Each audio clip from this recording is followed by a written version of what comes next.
ہمارے اس میلے میں کیوں نہیں آتے؟ اور حضرت ابراہیم علیہ السلام ہر بار منع فرما دیا کرتے تھے۔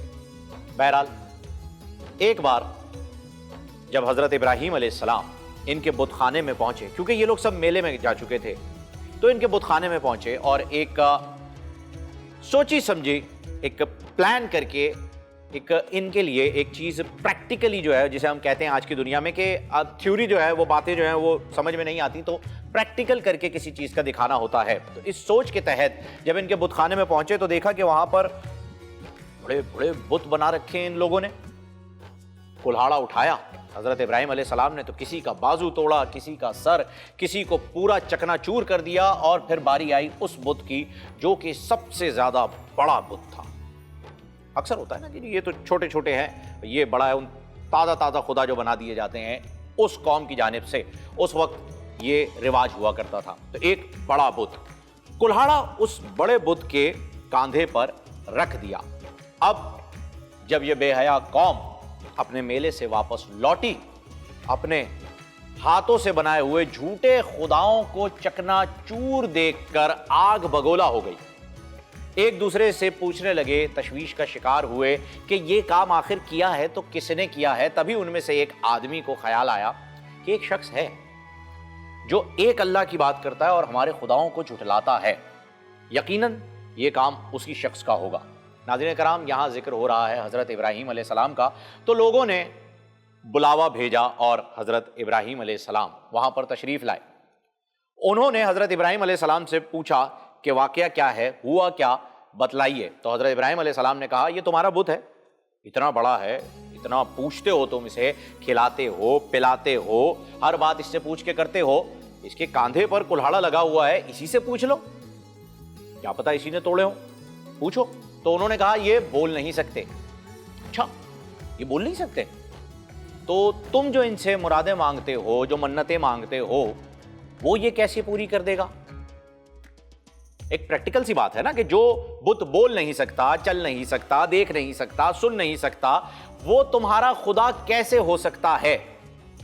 بات پریکٹیکل تھی، لوگوں کی سمجھ میں بھی آ رہی تھی، لیکن جن کی سمجھ پر پردے پڑ گئے ہوں، جن کی سمجھ کو ہی گم کر دیا گیا ہو، وہ لوگ سمجھنے والے نہیں۔ وہ لوگ ابھی بھی، اس وقت بھی بحث کرتے رہے، اور پھر بحث در بحث آگے بڑھتی ہے۔ ناظرین، یہ ساری بات جو گفتگو میں نے آپ کے ساتھ ابھی کی ہے، اس میں قرآن پاک میں بھی کچھ ان الفاظ میں یہ واقعہ آیا ہے۔ سورہ انبیاء میں کہا، اللہ تعالیٰ فرماتا ہے، کہا تو کیا اللہ کے سوا ایسے کو پوچھتے ہو جو تمہیں نفع دے اور نہ تمہیں نقصان پہنچائے؟ تف ہے تم پر اور ان بتوں پر جن کو اللہ کے سوا پوچھتے ہو، تو کیا تمہیں عقل نہیں؟ بے شک اللہ تعالیٰ ہر چیز کا جاننے والا ہے، ان لوگوں کو عقل نہیں، اس لیے انہوں نے فیصلہ کیا کہ حضرت ابراہیم علیہ السلام کو آگ میں ڈال کر جلایا جائے اور اپنے خداؤں کو منایا جائے، ان جھوٹے خداؤں کو جنہیں ابھی کچھ دیر پہلے ہی حضرت ابراہیم علیہ السلام نے کلہاڑے سے چکنا چور کر دیا تھا۔ بہرحال جب نمرود نے آپ کو آگ میں جلانے کا فیصلہ حتمی کر دیا تو اس وقت کے حساب سے جو وہ آگ جلائی گئی اس کی شدت اتنی تھی کہ اس کے اوپر سے کوئی پرندہ تک نہیں گزر سکتا تھا۔ اب آپ امیجن کر لیجئے کہ پرندہ کتنی اونچائی سے گزرتا ہے، لگ بھگ کوئی 100 منزلہ یا 50 منزلہ یا 10 منزلہ، 6 منزلہ بلڈنگ ہوگی۔ آگ اتنی شدید جلی ہوئی ہے کہ اس کے اوپر سے پرندہ بھی نہیں گزر پاتا۔ اس آگ کے قریب کوئی نہیں جا پا رہا تھا کہ حضرت ابراہیم علیہ السلام کو اس آگ میں ڈال کر واپس آ جائے۔ اگر وہ قریب جاتا تو جھلس جاتا، اتنی شدت تھی اس آگ کی۔ تو اس وقت کے زمانے میں گوپھن، ایک توپ ٹائپ کی کوئی جو ہے وہ چیز ہوتی ہے، گوپھن کہلاتی ہے۔ گوپھن میں حضرت ابراہیم علیہ السلام کو ڈال کر اس کے ذریعے اس آگ میں جھونکا گیا، جھونکنے کی کوشش کی گئی، کیونکہ آگے اللہ تعالیٰ اپنے بندے کے لیے کیا خوبصورت بات، خلیل اللہ، اللہ کے دوست۔ تو پھر آپ دیکھیے کہ کیا زبردست آگے جو ہے وہ حوالہ آ رہا ہے کلام پاک کا۔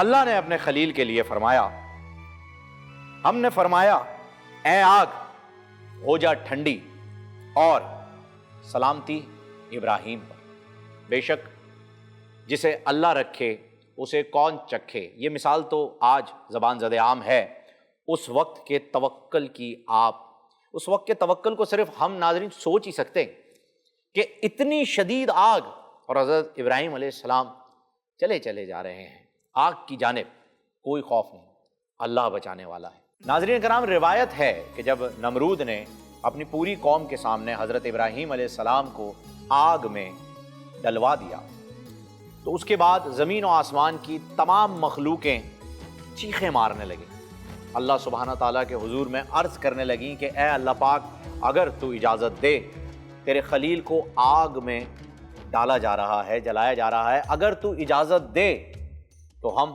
اس آگ کو بجھا دیں۔ تو اللہ تعالیٰ نے کلام پاک میں فرمایا، ابراہیم میرے خلیل ہیں، میں ان کا معبود ہوں، اگر وہ تم سب سے فریاد کریں تو ضرور مدد کرو، اور اگر وہ میرے سوا کسی اور سے مدد نہ طلب کریں تو سب سن لو، میں اس کا دوست، حامی اور مددگار ہوں۔ سبحان اللہ، سبحان اللہ۔ اس کے بعد حضرت ابراہیم علیہ السلام کے پاس پانی کا فرشتہ آیا اور عرض کی کہ اگر آپ کہیں تو میں آگ کو بجھا دوں۔ آپ نے منع کیا۔ دوبارہ، اس کے بعد حضرت ابراہیم علیہ السلام کے پاس پانی کا فرشتہ آیا اور عرض کی کہ کیا میں اس آگ کو بجھا دوں؟ آپ نے فرمایا نہیں۔ پھر ہوا کا فرشتہ آیا اور عرض کی کہ میں ہوا سے اس آگ کو بجھا دوں؟ آپ نے فرمایا نہیں۔ خیر، حضرت ابراہیم علیہ السلام کے توکل پہ بات ہو رہی ہے تو حضرت ابراہیم علیہ السلام کا یہ جملہ آتا ہے کہ مجھ کو میرا اللہ کافی ہے، وہ جب چاہے گا میری مدد ہو جائے گی۔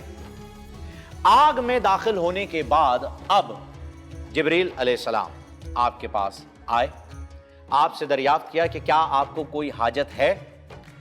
آپ کا جواب وہی تھا، نہیں۔ پھر جبریل علیہ السلام نے عرض کی کہ آپ اپنی حاجت اللہ تعالیٰ سے بیان کیجئے، آپ خلیل اللہ ہیں۔ جس پر حضرت ابراہیم علیہ السلام نے جواب دیا، یہ جواب خلیل اللہ کی جانب سے ہی آ سکتا ہے ناظرین، میرا اللہ میرے حال سے خوب واقف ہے۔ اور آگ کیسے بجھی، یہ بات میں آپ کو تھوڑی دیر پہلے ہی عرض کر چکا ہوں کہ اللہ تعالیٰ نے آگ کو حکم دیا، فرمایا اے آگ ہو جا ٹھنڈی، اور سلامتی ابراہیم پر۔ یہاں ایک بات بڑی قابل غور ہے، مفکرین کے مطابق حضرت ابراہیم علیہ السلام کی عمر اس وقت 16 سے 20 سال کے درمیان بتائی جاتی ہے، اس میں اختلاف ہے لیکن 16 سے 20 سال کے درمیان بتائی جاتی ہے۔ اس عمر کا توکل دیکھیے، سبحان اللہ، سبحان اللہ۔ خیر، حضرت ابراہیم علیہ السلام نے رہتی دنیا کو توکل کا ایک ایسا درس دے دیا جس کی مثال نہیں ملتی، اور حضرت ابراہیم علیہ السلام نے ہی قربانی کا بھی ایک ایسا جذبہ انسانیت میں پیدا کر دیا ہے جس کی مثال نہیں ملے گی۔ اور وہ واقعہ جو کہ قربانی سے ریلیٹڈ ہے وہ ہم آنے والے دنوں میں آپ کو بتائیں گے جب ہم دیگر انبیاء کرام پر گفتگو کریں گے۔